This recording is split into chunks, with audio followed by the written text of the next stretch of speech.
And just like that, it was over. Or is it? Okay, so I just watched the last episode of season 2 of And Just Like That, the 11th episode, which I wasn't expecting because last season there was 10 episodes. And this is all with the knowledge that they have renewed the series for a third season, which was announced a couple of days ago before the premiere of this episode, which was technically yesterday. It's in the AM in Australia. So I liked the episode. I was reasonably happy with it. I'm not happy with Carrie selling the apartment. I think she should have just rented it to the girl downstairs. That way they could have kept it, but had her not actually being in it. And yeah, I really don't like that. And I think there's a lot of people who don't like her selling the apartment. The apartment is symbolic and it should have been kept. It's kind of like the Enterprise on Star Trek. You can't just, you can't crash the ship. You can't, you have to keep it. So, okay, so there's a lot of people. The only problem with this show is there's too many people. So everyone's story is okay. So Seema was struggling with feeling secure in the relationship with the actor guy. He, I don't know if he was actually doing anything wrong or not, but he eventually had to go, I think, back to Egypt because they shifted the dates that they were allowed to film at the Sphinx. And a lot of people are allowed to film on those monuments, so it was a thing, and she was doubting him, and he's like, no, this is real, I'm coming, I'm going, but I'm coming back. And later on he asked her to come with him, and she's like, I can't give up the career that I have for a man, I won't. But I think they're just staying together. It's 5 months he's going to be shooting the film, and then he's coming back. So her story looks, good. Lisa, well, she's dealing with guilt because she lost the baby, but she didn't really want the baby. And there's a moment at a dinner where someone just makes a comment about something, and she has to go to the bathroom, and she is talking to her husband, and she's just like, did I make it? Did I wish the baby away, basically? So she's dealing with that. Now, Naya's had a good story. She, this episode, she basically got accepted as some law thing. I can't remember what it was, but it's important. And then she stumbled across the chef at Carrie's Last Supper was the guy that she met in the bar ages ago when she was still married, and he was hitting on her, and I'm glad he came back because that's what she needs. She needs an older established man who doesn't want kids, so they can just be happy together. So that's looking good with her. And she was flirting all the way through that dinner, and took him home and fed him. So her story went well. Now Che hooked up with the bald girl and made peace with Miranda. She assured Miranda, I will not make any jokes about you in any of my acts. She still thought they were funny, but and Miranda was just like, look, I'd like to think that we may have been a train wreck, but it took us somewhere where we had to be, and nobody died. It was like a good train wreck. So they sort of made their peace in Carrie's kitchen, so they didn't have any drama. The boys, Tony is letting down his walls because his little Italian Twinkie boyfriend was talking about going back to Rome because, he was finding New York's publishing scene impenetrable and other things impenetrable. So eventually Tony let him in, literally, and that scene was a little bit more comical than I would have liked it to have been. It is an issue with some gay men, and I'm glad they dealt with it, but yeah. So there's like a montage where everyone's sort of getting together and having sex, and they're just part of it. So it wasn't specifically about them or on them. Charlotte, basically, Harry was about to read her the riot act when she's basically waking up from a hangover the next day, still in her clothes and her makeup and everything, and she's like, "No, that is not happening.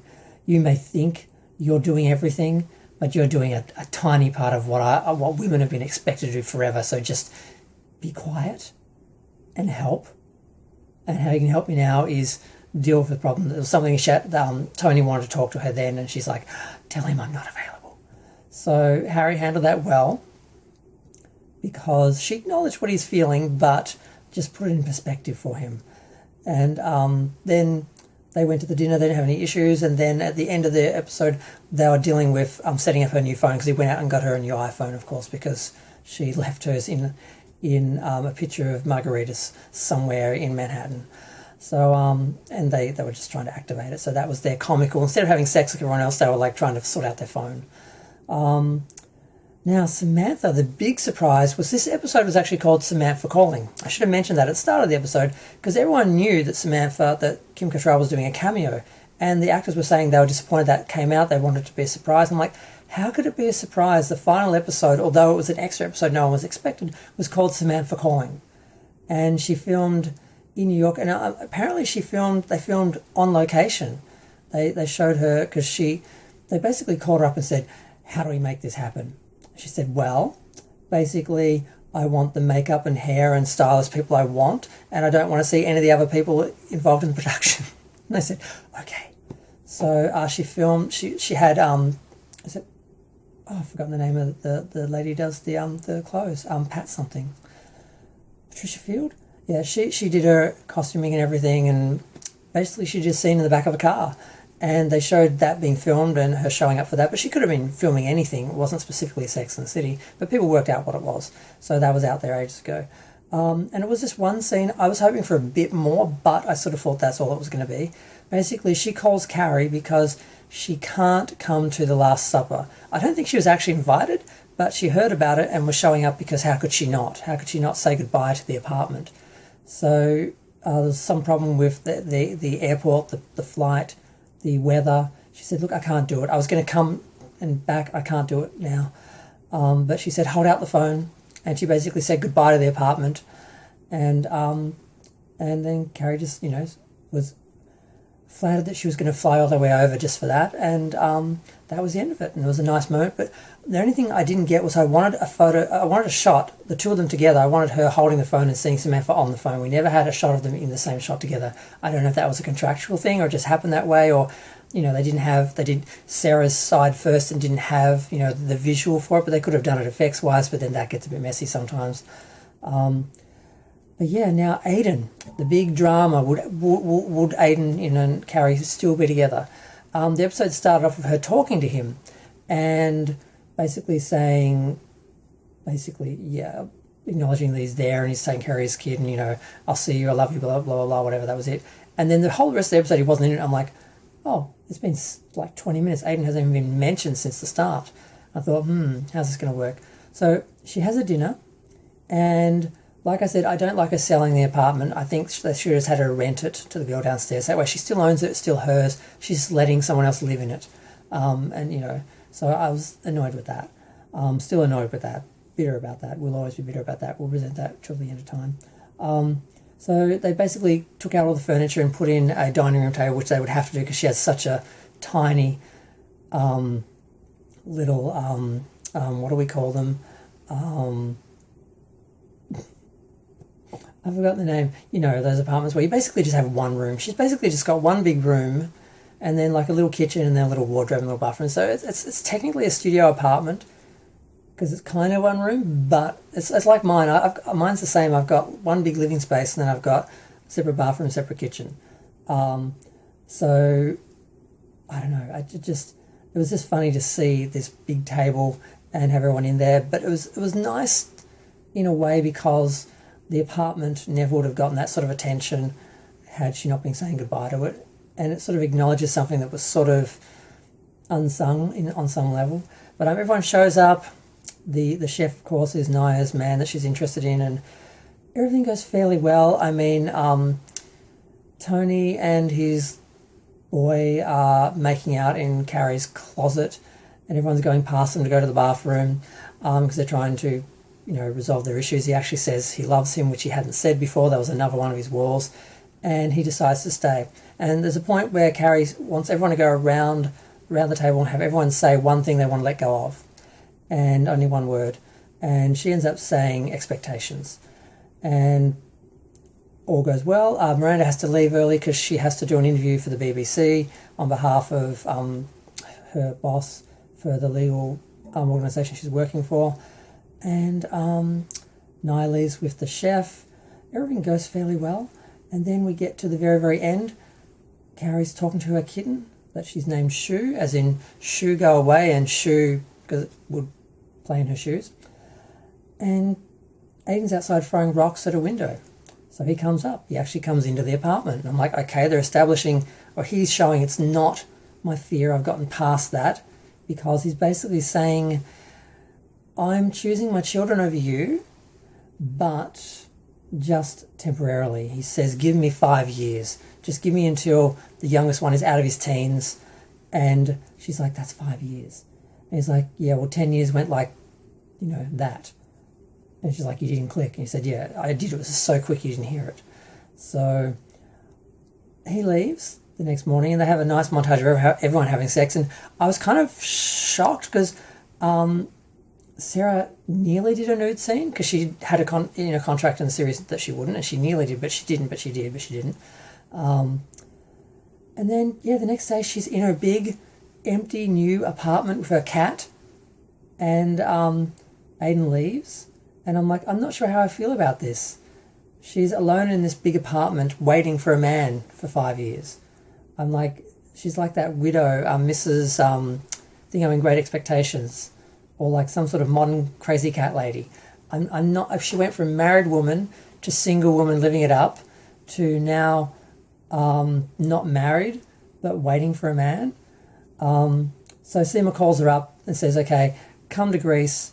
She's waiting 5 months for her man to come back. She's waiting 5 years for Aiden to come back.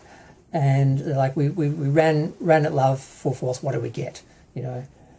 And Carrie orders another margarita, and then, we look at the ocean, and that's the end of the episode. So I'm glad they're doing a third season. I really enjoyed the season. I was surprised we got an extra episode to end it all off. I will never be okay with her selling the apartment. It's iconic. That was a mistake.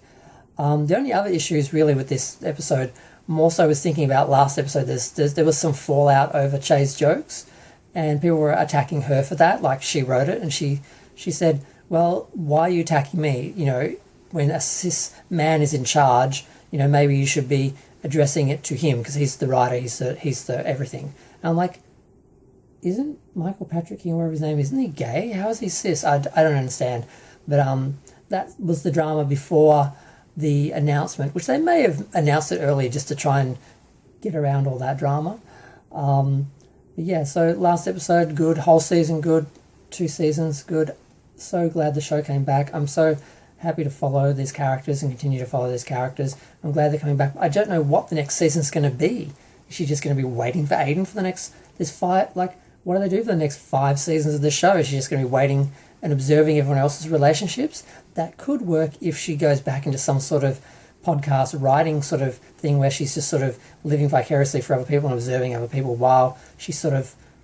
I don't know how they're going to manage the next season. I thought they were going to break up. I thought this episode was going to be him saying, I choose my children, and then maybe in the future they could get together, but not asking her to wait, and not her accepting waiting, and then waiting. So I'm not sure what they're going to do. But at least now we understand all the photos of the Last Supper, all the cast photos and promotional photos of the whole cast basically at a big table. Now it kind of makes sense because it actually is part of the episode. But yeah, I've been talking for over 10 minutes. Feel free to share, like, comment, subscribe. Let me know what you think. Maybe even ding the bell. You might actually see some of my videos. YouTube has absolutely killed my channel. It was already tiny and struggling, but nothing else to say. I just am so glad the show happened. I've been enjoying it, and I've been looking forward to it for days, and it's like now I've got nothing to look forward to next week. There's nothing else to watch, which is sad. I used to watch a lot of TV, and there's really nothing at the moment on TV other than this show that I actually really wanted to watch, look forward to, watch week to week. I'm so glad they didn't drop it in a binge. I'm glad I had to wait every week. I'm glad it lasted 10 weeks. And now I'm just wondering how long I have to wait for the next season. And I'll be buying this on DVD in between as well as streaming it probably a few times as well. But curious about the next season. Satisfied with this season. The couple of negatives, were far outweighed by all the positives. But I'm not sure how they're going to go with the next season. Sometimes they write themselves into a corner at the end of a season to make a point, and then it's like they have to then deal with that the next season. Because, okay, we've got this really great conclusion, this great ending, but I'm like, yeah, where does that leave? Where do you go from there? Does Michael have a plan? Or, I imagine he must. He's not that stupid. He's not a first-time writer. It's not his first time, at this rodeo. So I'm curious to see where this is going. But I'm going to go.